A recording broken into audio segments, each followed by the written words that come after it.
Hello everybody, give it a few minutes to let people log on and get going. We're going to go into land degradation. And what you all need to know.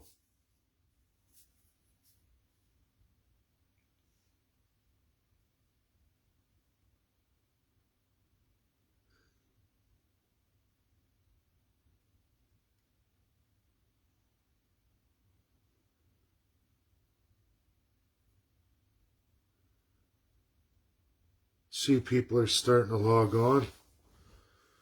Go have a seat.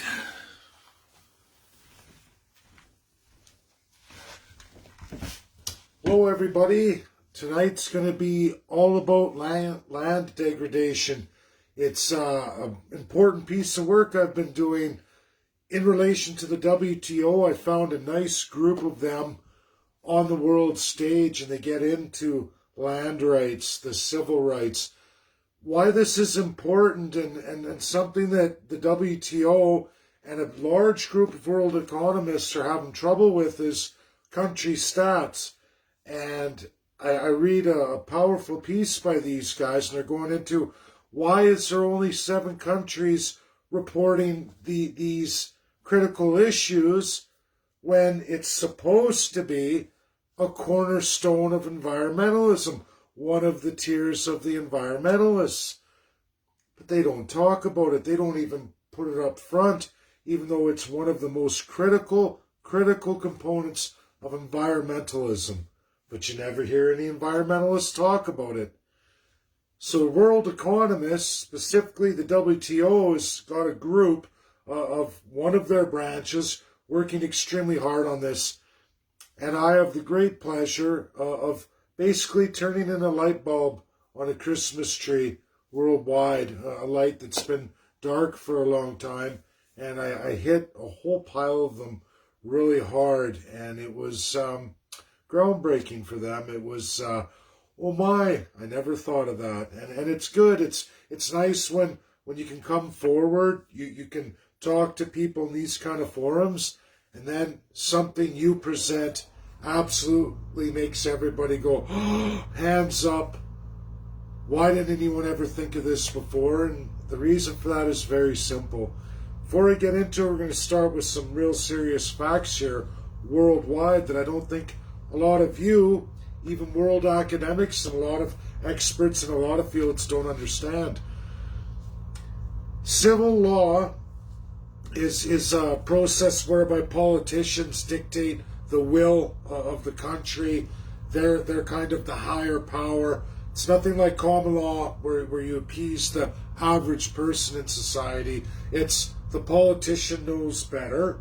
The politician will decide for the people. He was elected or she was elected to absolutely know better. And of course, we know worldwide that's not the case.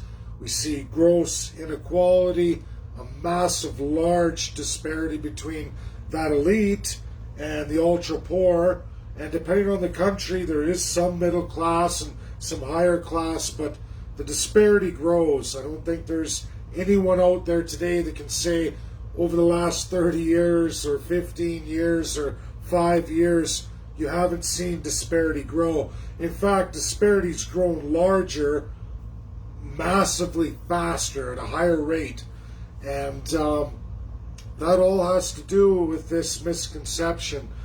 See, environmentalists today, it's a hijacked movement.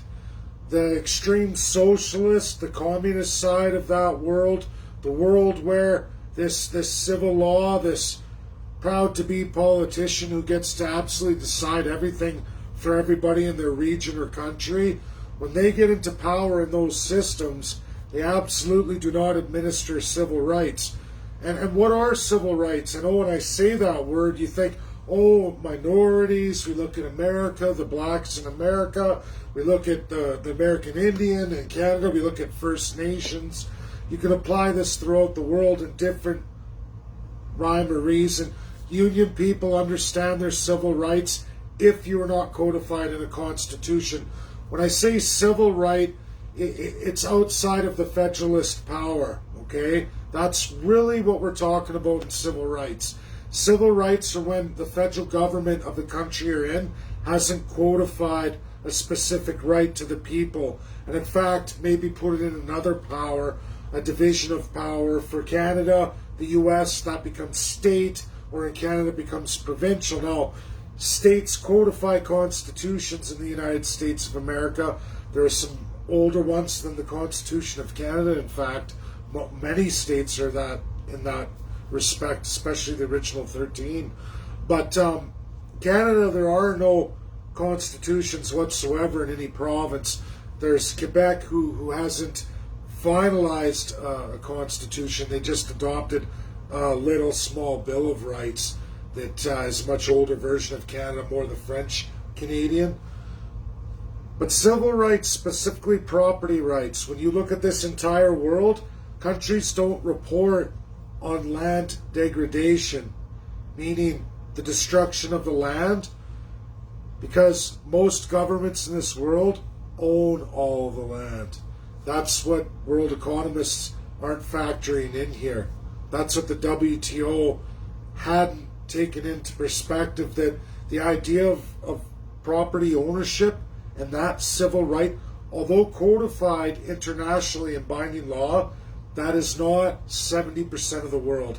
So you can take the 193 nations and you can multiply it almost by a factor of 70, and you'll find that 70% of the world has absolutely no land degradation reports in the narrative of environmentalism, because they absolutely have zero property rights, okay?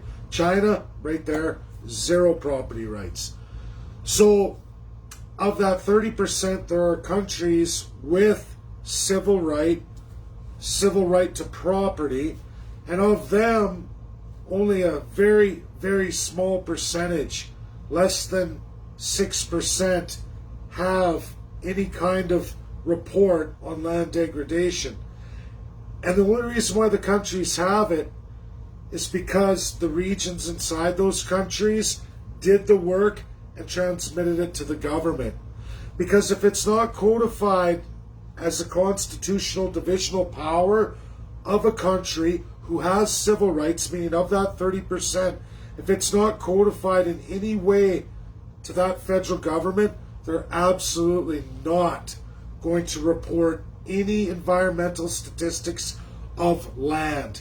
Because, one, it's not their division of power, not codified in their constitutions. It's absolutely subcategory each and every region, which would be a province, a territory, in a republic, a state, not the country state, but a region state, and that's how it works.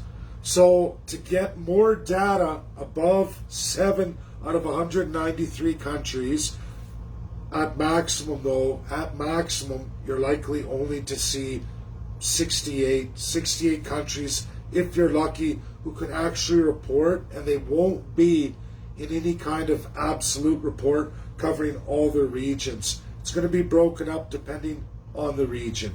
And that is the biggest problem here. And why in environmentalism, why they're busted so badly, and this is what WTO asks right now. They say, these greatest minds of the world, they say, well, why do you champion environmentalism when land degradation, meaning the activity of mankind destroying the land in any particular country, meaning it's been ruined and it can't be reclaimed for any real growth of food or habitation, right? They talk about that. They say, well, why don't environmentalists get on it?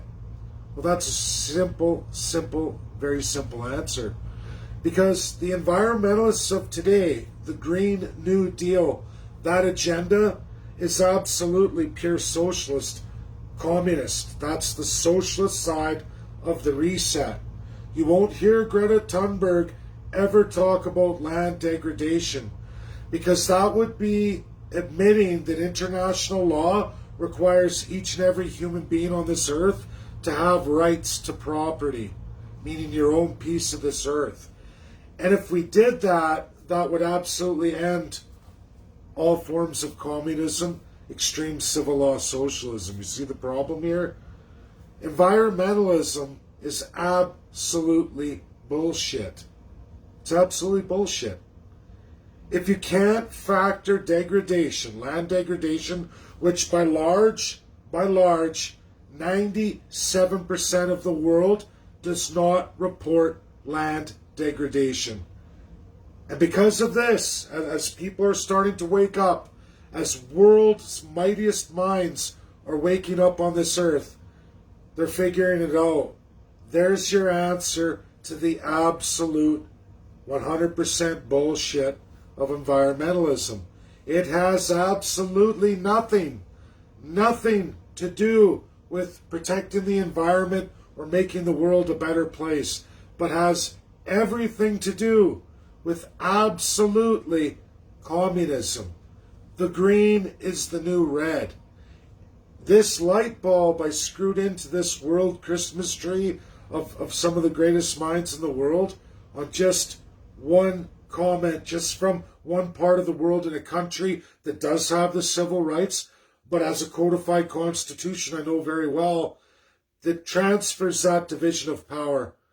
And absolutely Canada does not report degradation, not land degradation.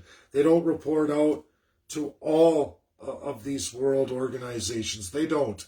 Canada, Justin Trudeau, Aaron O'Toole, his predecessor Stephen Harper, never, ever, ever went for land degradation. They never did. They've never reported. Do you want to hear something really, really amazing? Do you know which companies right now, absolutely in one part of this earth, that absolutely have a track record, are absolutely reported on, who are absolutely going at 93% land recertification? I can tell you it's Suncor, Alberta, Fort McMurray Oil Sands, Syncrude, Fort McMurray Oil Sands. I can go through all of them. Every single oil company of massive stature, the Cenovus, the CNRL, they have been doing land reclamation as they go. Those companies. Now, is it right across the board with abandoned wells and everything else with other foreign interests? No, it isn't. But that is not our big 6 oil companies here in Alberta. They're the only companies in this global sphere that are absolutely doing land recertification, 100% real, true environmentalists. They're the only ones reporting. Alberta's taking those statistics, but yet those statistics are cut out of environmentalism. You will never see Greta Thunberg ever talk about this. When you look at lithium mines, lithium batteries, solar plants, right across, even through the USA, guess what? There's no reclamation done whatsoever. Most of the times, all that stuff's abandoned.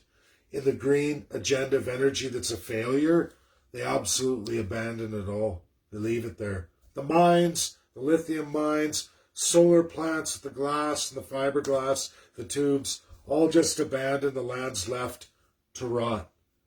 Absolutely land degradation.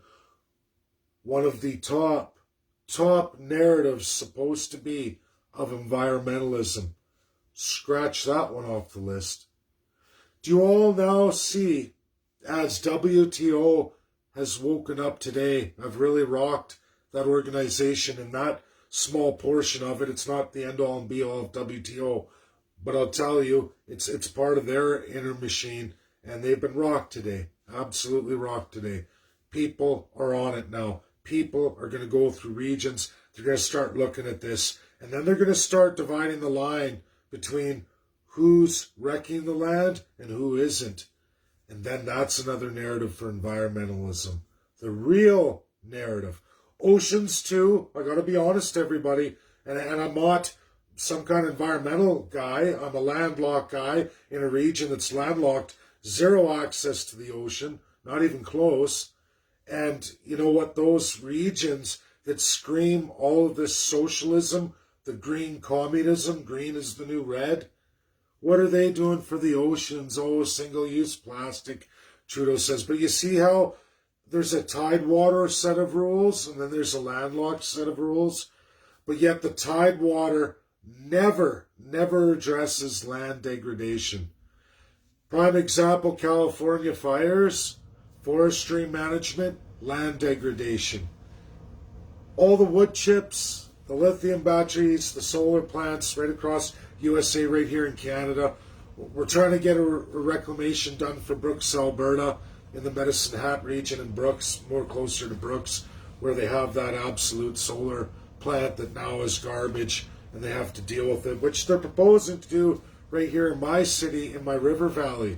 Can you guys imagine the square footage of glass right in the river valley? And after 2 years, after they've blown all our tax money on something that doesn't work, because unfortunately 9 months a year, that solar plant won't be effective.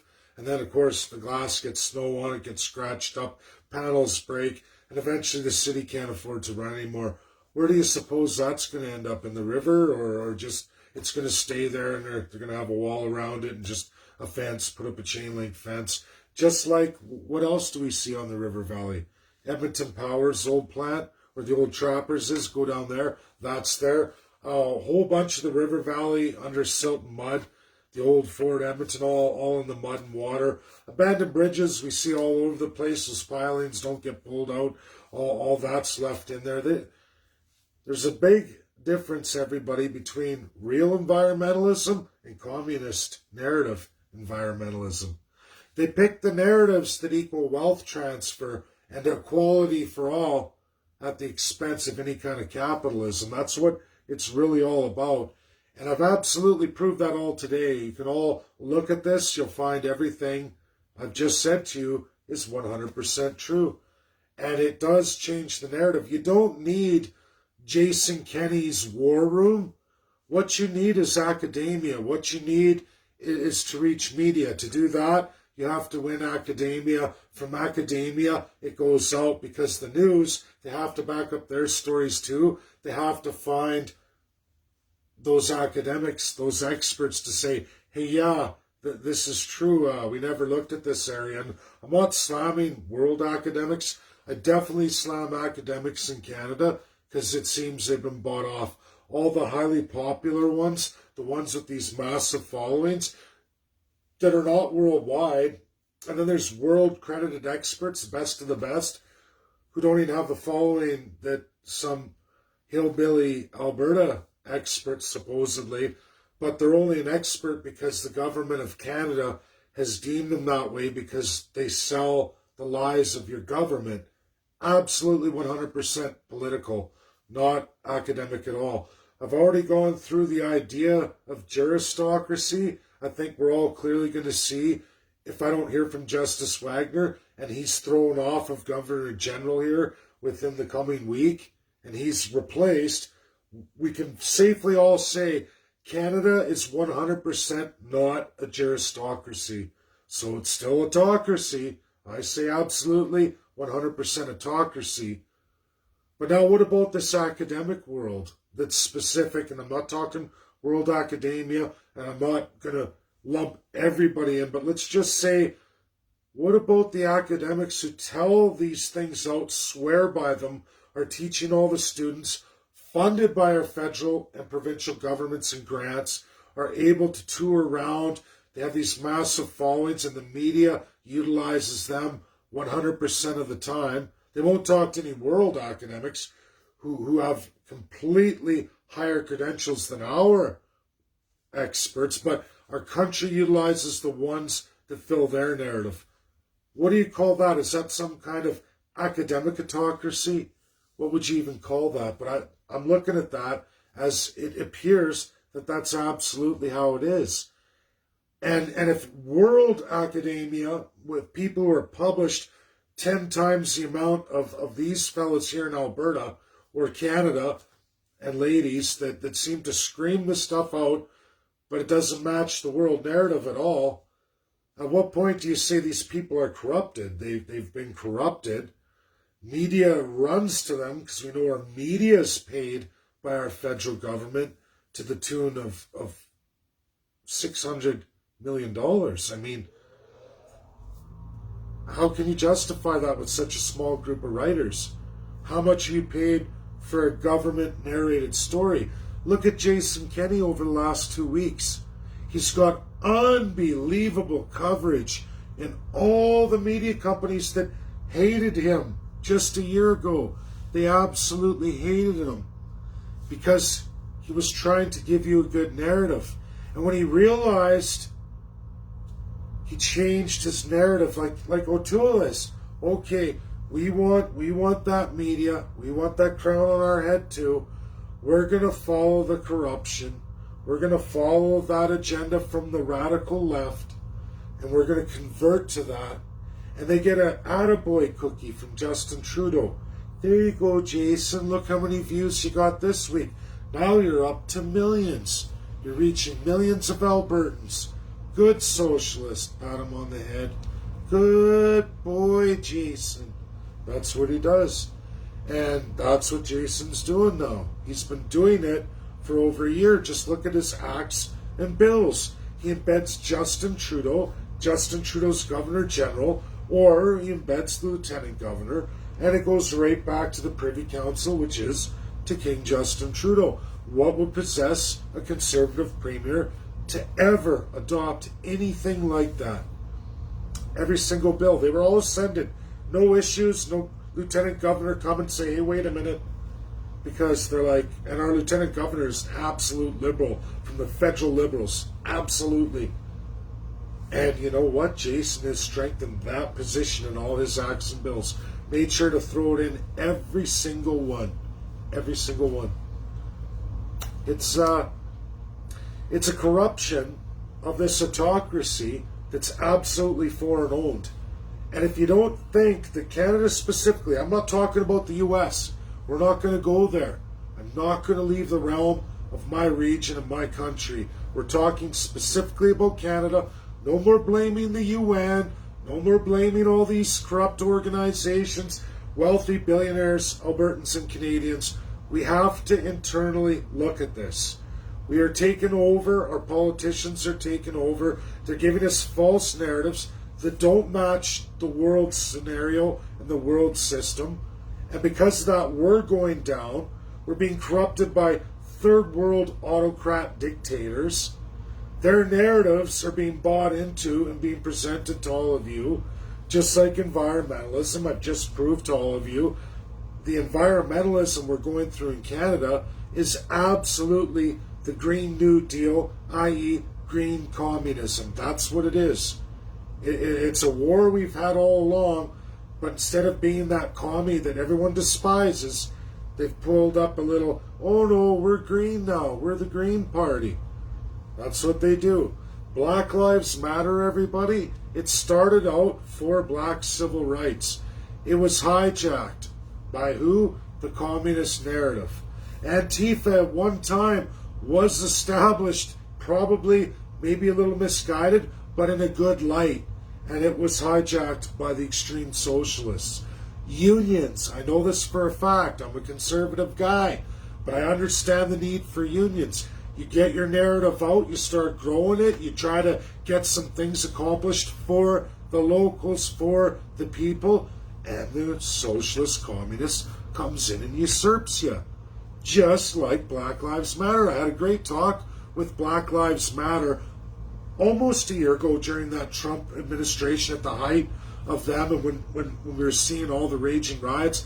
I had all the live feeds from my loyal followers. You saw all of it.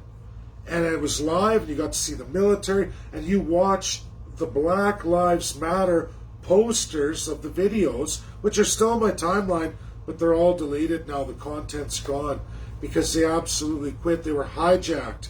And even they were sitting there hosting their video and going, man, look at all the white people. And then all of a sudden it's about socialism. It's about, now it's not about the rights of black people in the United States. It's about all these strong socialist concepts. And the mothers and fathers of these young African Americans trying to get this going are telling them, stay home, don't get involved, you're being tricked by the white man. You know, and that's true. That's true, and you all saw it on the video. And it's exactly what's happened with environmentalism. They went so radical now, it's been usurped by communism, which everybody, 70% of the world, is civil law, socialist, extreme dictator, or communism. Sorry, that's the way it is. You're always going to have billionaires gravitate to that. You're always going to have an exceptionally large against you narrative to get you on board with it. It's been the story of things since World War II. It was the height of the Cold War. Canada is that way. Canada's trying to get us there, to turn us into another socialist country. And if you follow the green agenda, it's been usurped. I just proved it in land degradation. Look it up. Look at the facts. You will find Canada doesn't report on land degradation. Zero. Provinces may. I know Alberta does. We know all the hated oil companies absolutely do land reclamation. They absolutely do. The big ones anyway. Maybe not the local ones, but those big foreign ones do. They've been doing it for quite a while now. And they've taken the biggest beating, but are leaders by far in this world, number one on the list for land reclamation, not land degradation, which is supposed to be one of the highest on the environmental list, but it's only 3% utilized and reported on. You're all being played. Everybody who says they're an environmentalist, you go look at the world, you're an absolute, utter failure. USA, California, biggest loser, biggest failure. You're the biggest hypocritical liar, anti-environmentalist. It's all about wealth transfer, slaving the landlocked regions to bolster your narrative, your wealth, your free ride in a fancy car. All about wealth transfer. That's a fact. And I've proved that today. It's going to go out on the world stage, everybody. The light bulb's been screwed in. It's lit up on the Christmas tree. We've enriched the world just a little bit more. Just a little bit. But sometimes that's all it takes. Thanks for joining me today. I hope everybody learned a lot. I hope you get this shared out. It is only one half of the story. Conservatives in that globalist narrative love to run away on this. But understand, everybody, it's one half of two parts of a story. One half. Don't let, especially in Canada, conservatives get away with taking this as only one half of something that's absolutely still going to destroy you. The other half is the globalism.